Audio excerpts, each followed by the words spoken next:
मैं अपनी दुकान पर सामान की लिस्ट बना रहा था कि तभी एक गरीब औरत आई। उसके चेहरे पर थकान थी, आंखों में डर और आवाज में टूटा हुआ हौसला। बोली, पति के मरने के बाद जब बेटी पैदा हुई तो ससुराल वालों ने घर से निकाल दिया। अब मेरी उस बच्ची के पास पहनने के लिए कपड़े तक नहीं है। पूरी रात सर्दी में कांपती रहती है। उसकी बात सुनकर मेरा दिल पसीज गया। मैंने बिना ज्यादा सोचे उसकी बच्ची के लिए अच्छे कपड़े निकाले और खिलौने मुफ्त दे दिए। कहा, आज से ये बच्ची मेरी बेटी है।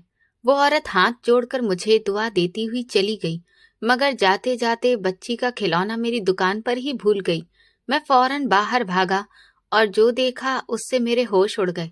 वो औरत एक BMW गाड़ी में बैठकर जा रही थी। मैं वहीं जम सा गया। कुछ पल तक समझ में ही नहीं आया कि ये सब क्या था। मेरी दुकान शहर के एक बहुत बड़े और मशहूर प्लाजा में थी, जो शहर की सबसे जानी पहचानी सड़क पर था। यहाँ हर वक्त लोगों की भीड़ बनी रहती थी। यहाँ पर करीब सैकड़ों दुकानें थीं। ऐसा कुछ नहीं था जो यहाँ पर ना मिलता हो। मेरी शॉप सबसे निचली मंजिल पर मॉल के एंट्रेंस के पास थी। इस प्लाजा का मालिक मेरा दोस्त और कजिन वरुण था। उसकी गैर मौजूदगी में ज्यादातर जिम्मेदारी मैं ही संभालता था। यहाँ तक कि पूरे प्लाजा के कैमरों का कंट्रोल भी मेरी ही दुकान पर था। कौन आ रहा है, कौन जा रहा है, कौन क्या कर रहा है, सब कुछ मेरी नजर में रहता था। मैं बच्चों के गर्मी सर्दी के कपड़े और बाकी जरूरी सामान बेचता था। उस दिन मेरी बेटी पिंकी की तबीयत काफी खराब थी। इसी वजह से मैं काफी टेंशन में था। सुबह जब मैं दुकान आया था, उसे तेज बुखार था। अब पता नहीं उसकी हालत कैसी होगी। मैं इसी उधेड़ बुन में डूबा था कि तभी एक औरत की आवाज सुनकर मैंने सिर उठाया। उसने सूट पहना हुआ था, लेकिन दुपट्टे से उसने अपना चेहरा अच्छी तरह से बांध रखा था। सिर्फ आंखें दिखाई दे रही थीं, जिनमें आंसू थे। वो देखने में पढ़ी लिखी और समझदार लग रही थी। जी बहन, क्या चाहिए? मैंने नजरें झुकाकर पूछा। वो खुद ही बोल पड़ी, मेरे ससुराल वालों ने मुझे घर से निकाल दिया है। मेरा पति रहा नहीं है। कुछ दिन पहले बेटी हुई है। बेटी होने की सजा मुझे ये मिली। ना उसके पास कपड़े हैं, ना कोई सामान। मेरे पास एक पैसा तक नहीं है। भगवान के लिए मेरी मदद कर दीजिए। इतना कहकर वो रोने लगी। मैं आमतौर पर भीख मांगने वालों से सख्त दूर रहता था। मुझे उनका मांगना पसंद नहीं था। मैं हमेशा कहता था कि मेहनत करो, हाथ मत फैलाओ। लेकिन ना जाने उस वक्त क्या हुआ, मैं अपने उसूल भूल गया। उस औरत पर मुझे बेहद तरस आ गया। शायद इसलिए कि वो पेशेवर भिखारी नहीं लग रही थी, मजबूरी में मांग रही थी। मैंने उसकी बेटे के लिए अच्छे कपड़े निकाल दिए। फिर पूछा, इसके अलावा कुछ और चाहिए? मुझे लगा वो पैसे मांगेगी, लेकिन उसने कहा, मुझे बच्ची के लिए दूध का सामान और कुछ जरूरी चीजें लेनी है। मेरे दोस्त सुमित की दुकान ऊपर थी। मैंने उसे कॉल किया, सारी बात बताई और कहा, जो भी चाहिए दे देना, पेमेंट मैं कर दूंगा। वो औरत शुक्रिया कहकर ऊपर चली गई। थोड़ी देर बाद वो वापस आई ही थी कि तभी मेरी पत्नी का फोन आ गया। वो रोती हुई बोली, पिंकी की हालत बहुत खराब है, जल्दी घर आओ। मैं उसे अकेले अस्पताल नहीं ले जा पा रही। मैं घबरा गया। उस औरत ने भी जल्दी जल्दी शुक्रिया कहा और बाहर चली गई।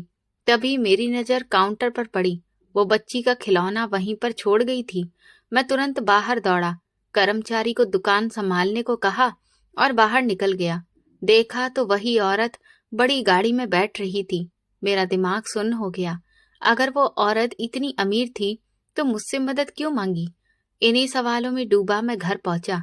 पत्नी और बेटी को लेकर अस्पताल जा ही रहा था कि रास्ते में मेरे कर्मचारी का फोन आया।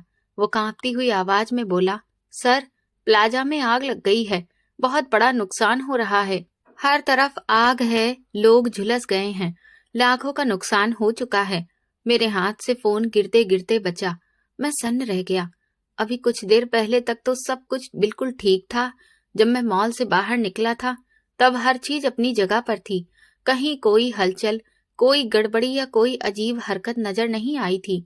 फिर अचानक ऐसा क्या हो गया कि चंद मिनटों में ही आग भड़क उठी और सब कुछ राख में बदल गया।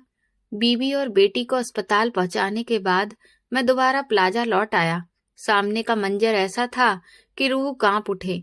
हर तरफ आग की लपटें थीं, बच्चों का शोर, रोना, चीख पुकार, औरतों का चिल्लाना, दुकानदारों का मदद के लिए गिड़गिड़ाना।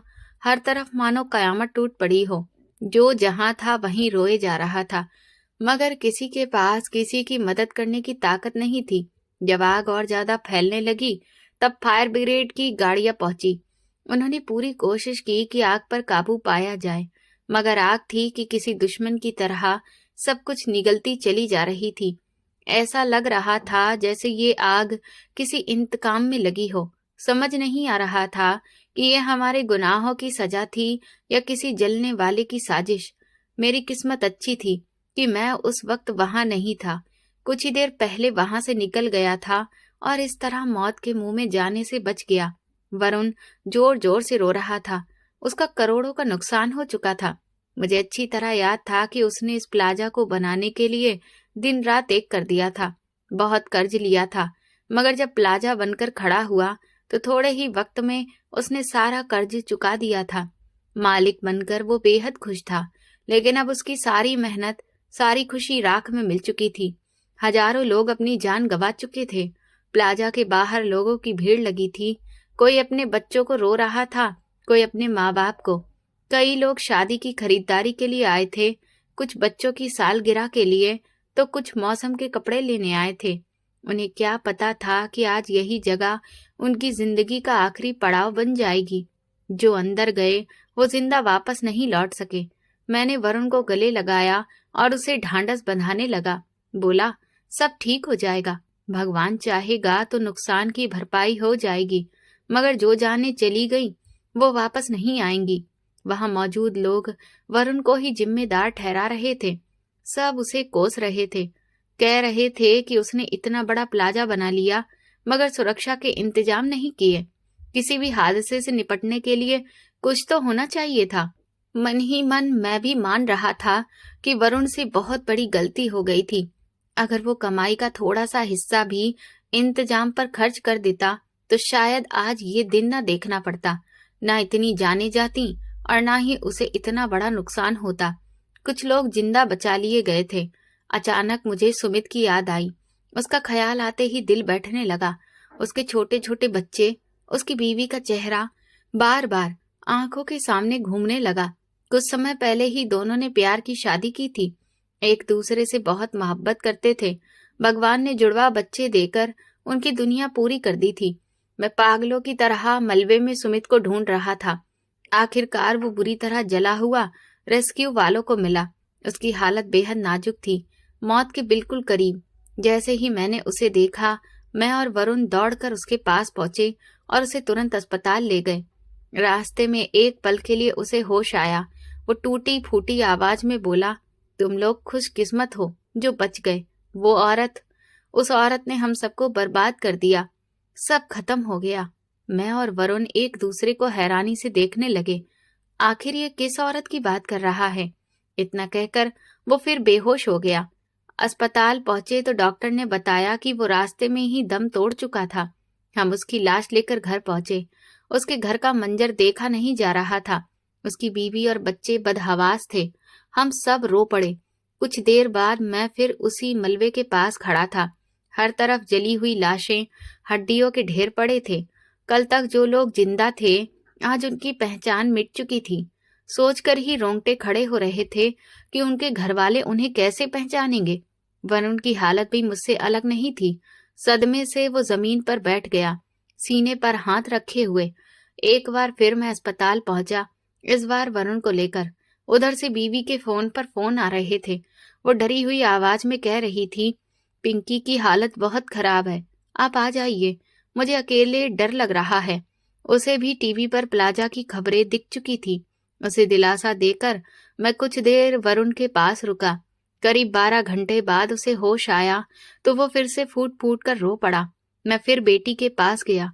भगवान का शुक्र था कि अब उसकी तबीयत पहले से बेहतर थी। उसे घर ले आया। अब हमारे दिन रात एक जैसे गुजरने लगे थे। मेरी दुकान भी जलकर खत्म हो गई थी। मेरा भी बड़ा नुकसान हुआ था, मगर भगवान की मेहरबानी थी कि बैंक में इतना पैसा था कि मैं दोबारा अपना कारोबार खड़ा कर सकता था। एक रात मैं अपनी बीवी के साथ बैठा था टीवी पर खबरें चल रही थी। तभी मेरी बीवी ने ऐसी बात कह दी कि मैं चौंक गया। बोली, आपको नहीं लगता ये सब किसी साजिश का हिस्सा है? ऐसा नहीं लगता कि किसी ने जानबूझकर ये सब किया हो? मैं उसकी तरफ देखकर चौंक गया। बोला, ये क्या कह रही हो? साफ साफ बोलो। उसने कहा, मुझे लगता है ये आग किसी जलने वाले ने लगाई है। कोई ऐसा इंसान होगा जिसे इस प्लाजा के मालिक से दुश्मनी थी। उसी ने बदला लेने के लिए ये सब कर दिया। उसकी बात सुनकर मैं हंस पड़ा। कहा, अरे नहीं यार, ऐसा नहीं हो सकता। अगर किसी को वरुण से दुश्मनी होती तो सिर्फ उसी का नुकसान करता। यहाँ तो हजारों लोग थे। क्या उन सब से किसी की दुश्मनी थी? क्या कोई इतने बेगुनाहों की जान सिर्फ बदला लेने के लिए ले सकता है? मगर मेरी बीवी अपनी बात पर अड़ी रही। बार बार यही कहती रही कि ये कोई हादसा नहीं बल्कि सोची समझी साजिश है। मैंने उसकी बातों को ज्यादा वैल्यू नहीं दी। उस हादसे में सिर्फ एक ही आदमी जिंदा बचा था। उसकी दोनों टांगें चली गई थीं। वो जिंदगी भर के लिए अपाहिज हो गया था, मगर भगवान ने उसे सांसें दे दी थीं। वरुण ने उस आदमी की पूरी मदद की, उसका इलाज भी करवाया और जिंदगी भर साथ देने का वादा भी किया। एक दिन मैं वरुण के साथ अस्पताल गया उसे देखने। वह आदमी रो रो कर बेहाल था। कह रहा था, अब मैं क्या करूंगा, अपने घर वालों को कैसे पालूंगा। वरुण ने उसे भरोसा दिलाया कि उसे चिंता करने की जरूरत नहीं है। या तो घर बैठे काम दिलवाएगा या हर महीने राशन और खर्चा देगा। तभी उस आदमी ने कांपती हुई आवाज में कहा, ये सब किसी जलने वाले का काम है। आग लगने से पहले मैंने कुछ दुकानदारों को चिल्लाते देखा था। वो किसी औरत का नाम ले रहे थे। कह रहे थे कि किसी औरत ने आग लगाई है। इससे पहले कि उसे पकड़ा जाता वो वहां से निकल गई। फिर आग फैल गई और मुझे भी अपनी चपेट में ले लिया। उसके बाद सब कुछ खत्म हो गया। उसकी बात सुनकर मेरे दिल में अजीब सी हलचल होने लगी। सुमित ने भी मरते वक्त किसी औरत का जिक्र किया था। अब ये आदमी भी किसी औरत की बात कर रहा था और मेरी बीबी तो शुरू से कह रही थी कि ये सब किसी दुश्मन की चाल है। सवाल ये था कि आखिर वो औरत कौन थी और कोई औरत इतनी बेरहमी से इतने लोगों की जान क्यों लेगी। इतने दिनों में मेरे दिमाग से वो औरत बिल्कुल निकल चुकी थी जो हादसे से पहले मेरी दुकान पर आई थी, जिसकी मैंने मदद की थी।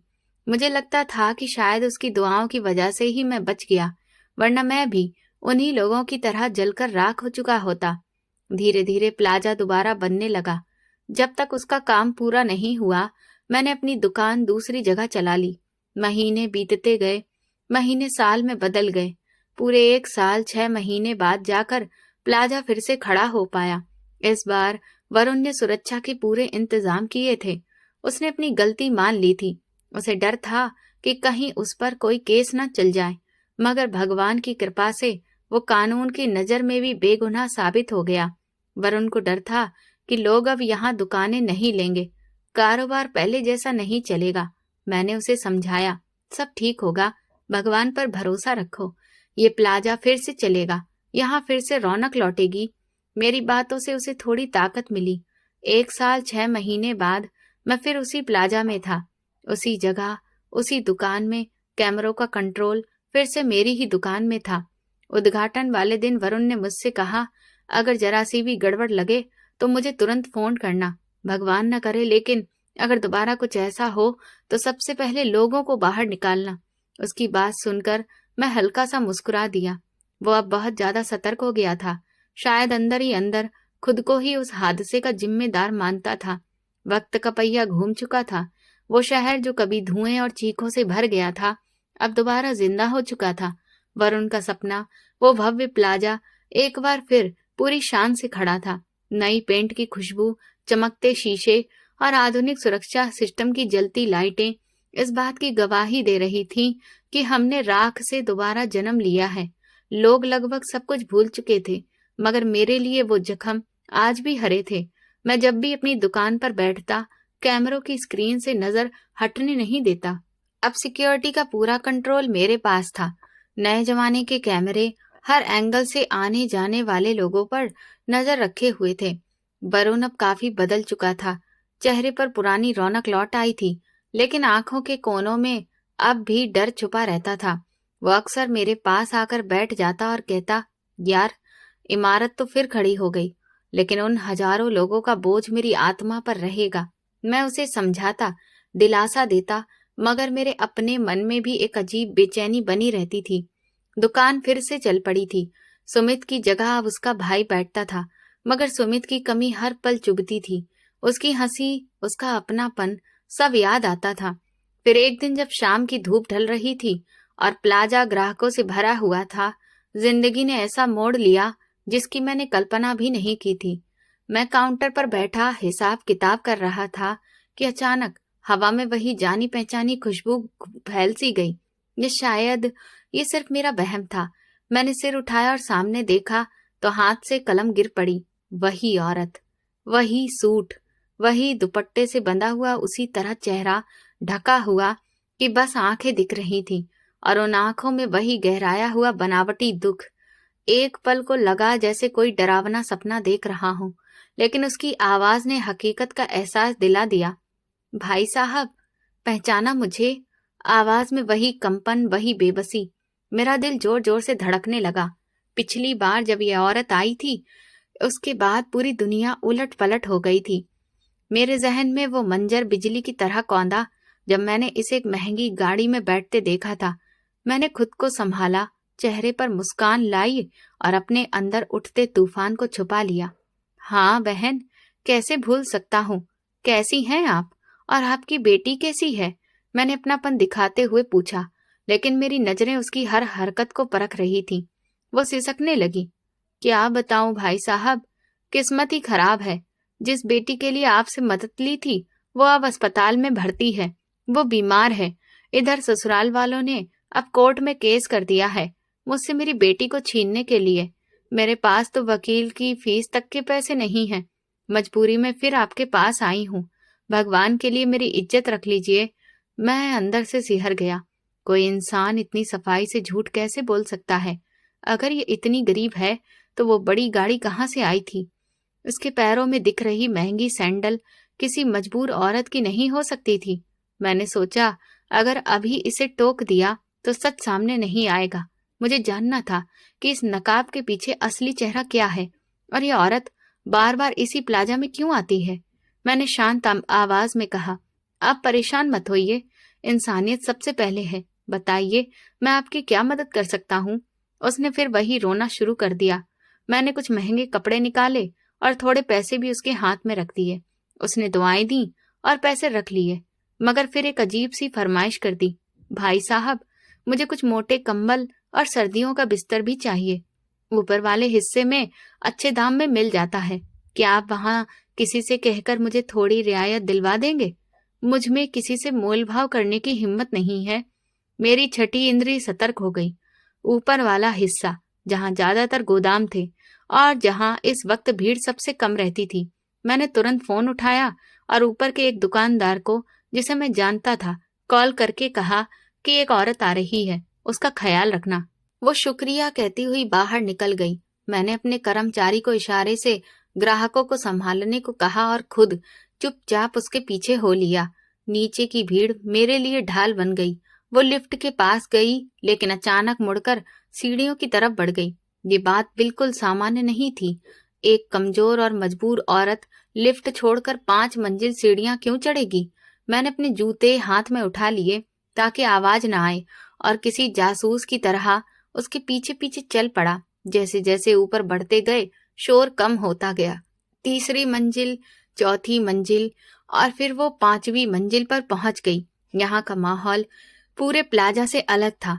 बड़े बड़े हॉल जो गोदाम बने हुए थे, लंबी गलियारियों में हल्की रोशनी और चारों तरफ सन्नाटा। वो एक पल के लिए रुकी, फिर पीछे मुड़कर देखा। मैं तुरंत एक बड़े खंबे के पीछे छुप गया। दिल इतनी तेजी से धड़क रहा था कि लगा वो सुन लेगी। जब उसे यकीन हो गया कि कोई पीछा नहीं कर रहा, तो वो गलियारे के आखिरी सिरे की तरफ बढ़ गई। वहां एक खास दरवाजा था जहां से सिक्योरिटी और फायर सिस्टम की मुख्य लाइनें गुजरती थीं। यही वो जगह थी जहां प्लाजा का ऑटोमेटिक फायर कंट्रोल पैनल लगा था। मैं दीवार से लगकर झांका। जो देखा उस पर यकीन करना मुश्किल था। जो औरत थोड़ी देर पहले मजबूर मां बनकर रो रही थी, अब बेहद फुर्ती और चालाकी से अपने बैग से औजार निकाल रही थी। उसने दुपट्टे के भीतर से एक छोटा सा कटर निकाला और फायर सिस्टम की तारों को एक एक करके काटने लगी, ताकि आग लगे तो ना अलार्म बजे और ना पानी के फव्वारे चले। मेरी रीढ़ में ठंड सी दौड़ गई। ये कोई इत्तेफाक नहीं था। पिछली बार भी सिस्टम ने काम नहीं किया था। ये औरत कोई साधारण इंसान नहीं थी। या तो ये शातिर अपराधी थी या फिर किसी बहुत बड़े बदले की आग में सब कुछ जलाने आई थी। उसके काम करने के तरीके से साफ पता चल रहा था कि उसे इस इमारत का एक एक कोना अच्छे से मालूम है। तार काटने के बाद वो रुकी नहीं, बल्कि गलियारे में आगे बढ़ गई। वहां कपड़ों के बड़े बड़े कट्टर रखे थे। उसने अपने बैग से पेट्रोल की बोतलें निकाली, जिन्हें बड़ी चालाकी से छुपाया गया था। वो उन गट्ठरों का पेट्रोल डालने लगी। पेट्रोल की तीखी बू हवा में फैल गई और नाक से होते हुए सीधे मेरे दिमाग तक पहुंची। उस गंध ने पुरानी यादों के जख्म फिर से हरे कर दिए। अब वो औरत बिल्कुल बदल चुकी थी। उसने अपने दुपट्टे को थोड़ा सा हटाया तो उसके चेहरे का एक हिस्सा नजर आया। उसकी आंखों में अब कोई मजबूरी या दुख नहीं था, बल्कि एक अजीब सा शैतानी सुकून और जुनून था।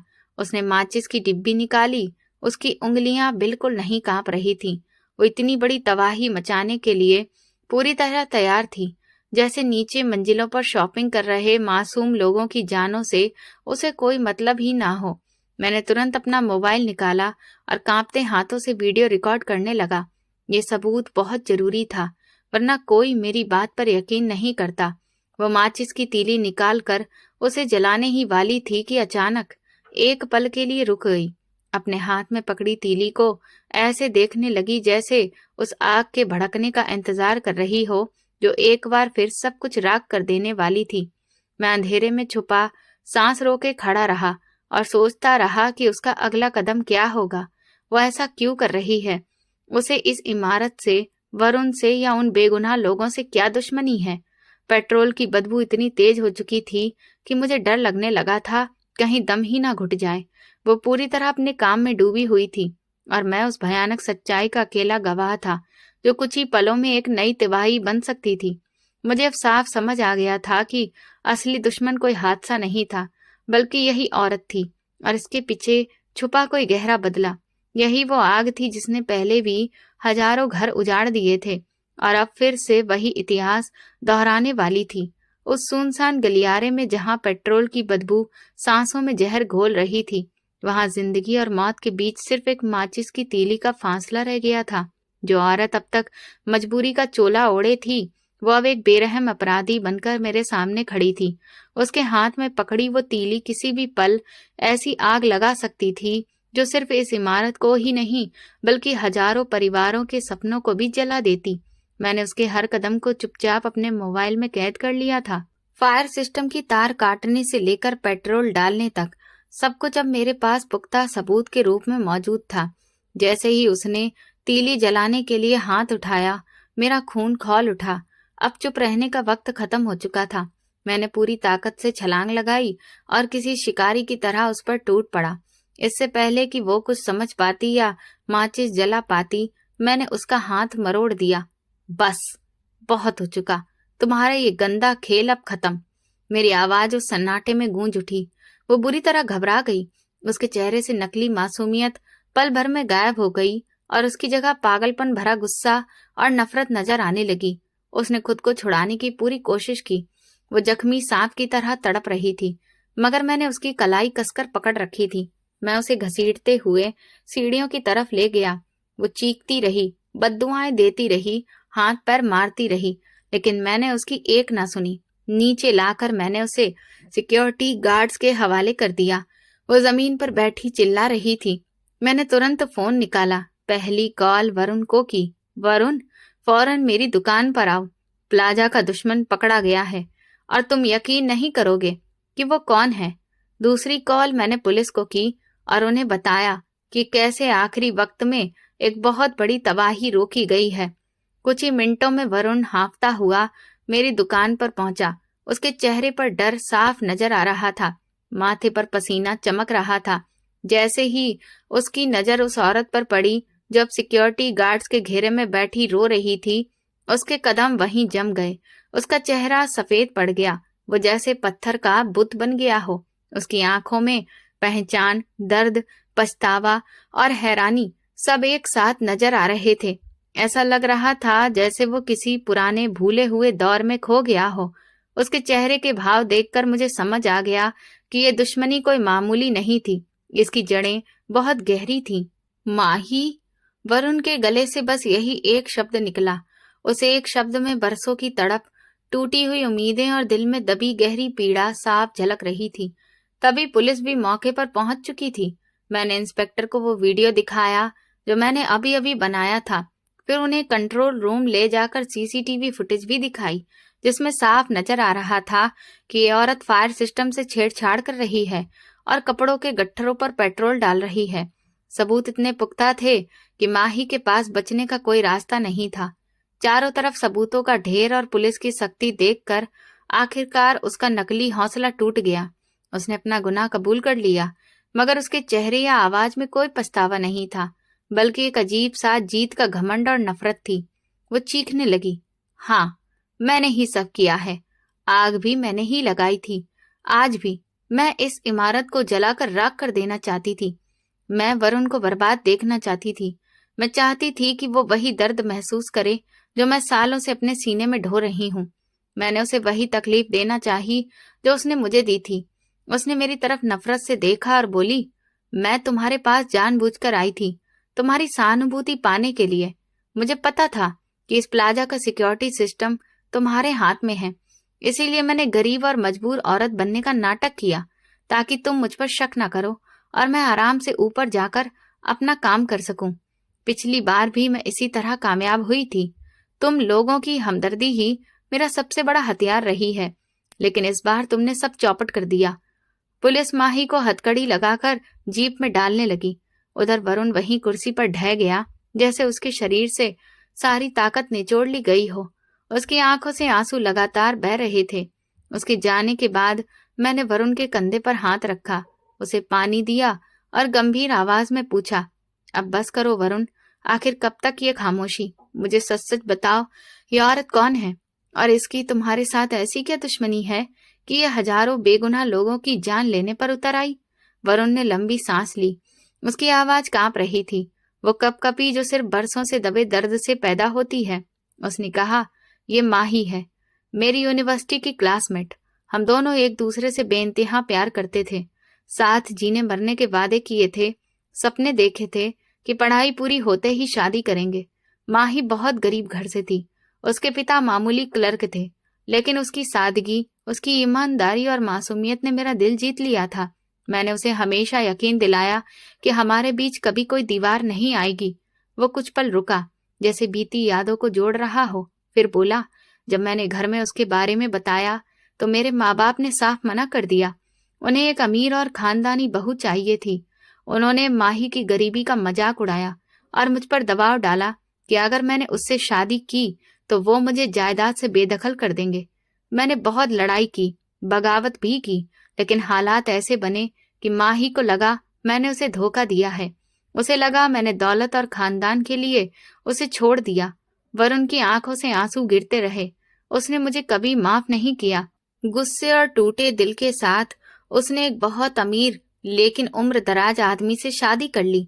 बाहर से उसकी जिंदगी शानदार हो गई, गाड़ी, बंगला, पैसा, सब कुछ, लेकिन उसके दिल की नफरत कभी खत्म नहीं हुई।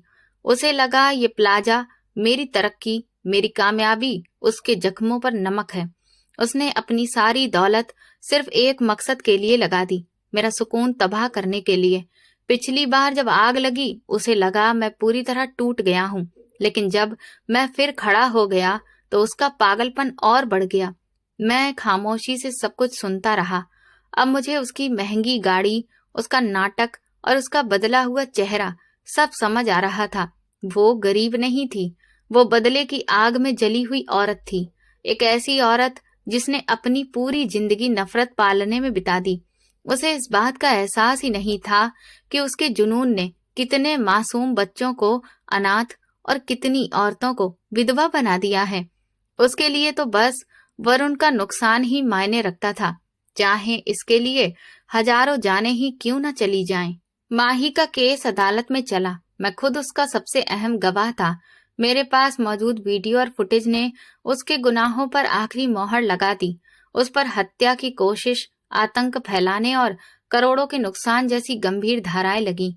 उसका पति जो एक बड़ा बिजनेसमैन था, जैसे ही उसे माही की असलियत का पता चला, उसने उसी पल उससे सारे रिश्ते तोड़ लिए और बिना देर किए तलाक दे दिया। माही एक झटके में बिल्कुल अकेली रह गई। जिस दौलत, गाड़ियों और रौब दबदबे के पीछे छुपकर वो ये सारे काले काम कर रही थी, वो सब पल भर में मिट्टी में मिल गया। अदालत ने उसे उम्र कैद की सजा सुना दी। जब पुलिस उसे जेल ले जा रही थी, तब उसके चेहरे पर वो शैतानी मुस्कान नहीं थी, बल्कि डर और पछतावे की साफ लकीरें थीं। जो औरत कभी दूसरों को आग में झोंक कर राख करना चाहती थी, आज खुद अपनी नफरत की काल कोठरी में बंद हो चुकी थी। उसकी जिंदगी अब बिल्कुल बेमकसद हो गई थी। इस पूरे हादसे के बाद वरुण ने एक बड़ा फैसला लिया। उसने अपने प्लाजा का एक बड़ा हिस्सा उन अनाथ बच्चों और विधवाओं के नाम कर दिया, जिन्होंने पिछली आगजनी में अपने लोग खो दिए थे। माही को तो कानून ने सजा दे दी थी, लेकिन वरुण अपने दिल के बोझ को हल्का करने के लिए इंसानियत की राह पर चल पड़ा। वह आज भी यही कहता है कि इमारतें दोबारा खड़ी हो सकती हैं, लेकिन जो भरोसा और जानें चली जाती हैं, उनकी भरपाई कभी नहीं हो सकती। प्लाजा के बाहर जिंदगी फिर से चल पड़ी थी। लोग फिर से आते जाते, हंसते बोलते नजर आने लगे थे, मगर अब हालात पहले जैसे नहीं थे। अब सुरक्षा सिर्फ कैमरों के भरोसे नहीं थी, बल्कि हम सब ज्यादा सतर्क और जिम्मेदार हो चुके थे। माही का अंजाम हम सबके लिए कड़वा सबक बन गया था कि बदले की आग चाहे किसी के लिए जलाई जाए, सबसे पहले वही इंसान उसमें जलता है जो उसे सुलगाता है। वो औरत जो मदद मांगने के बहाने आई थी, उसने अपने एक तरफा बदले के लिए लाखों लोगों की जिंदगी दांव पर लगा दी, सिर्फ अपने दिल की भड़ास निकालने के लिए। और आज वही औरत जेल की सलाखों के पीछे सड़ रही है। उसका अंजाम सामने है। ये कोई कहानी की बातें नहीं, बल्कि एक सच्चा और गहरा सबक है उन लोगों के लिए जो दूसरों को खुश और कामयाब नहीं देख सकते हैं। तो दोस्तों, अगर आपको मेरी ये कहानी पसंद आई है और आप किस शहर से ये कहानी सुन रहे हैं, कमेंट करके जरूर बताएं। वीडियो को लाइक करें, हाइप दें और ज्यादा से ज्यादा शेयर करें। चैनल पर नए हैं तो सब्सक्राइब करें और नोटिफिकेशन बेल दबाएं, ताकि अगली अपडेट सबसे पहले आपको मिले। ये कहानी पूरी तरह से काल्पनिक है। इसमें दिखाए गए सभी पात्र, स्थान और घटनाओं का किसी भी जीवित या मृत व्यक्ति से कोई संबंध नहीं है। यदि किसी नाम, घटना या स्थिति से कोई समानता प्रतीत हो, तो वो केवल संयोग है। इस कहानी का उद्देश्य किसी धर्म, समाज या व्यक्ति की भावनाओं को ठेस पहुंचाना नहीं, बल्कि एक सामाजिक संदेश देना है। धन्यवाद।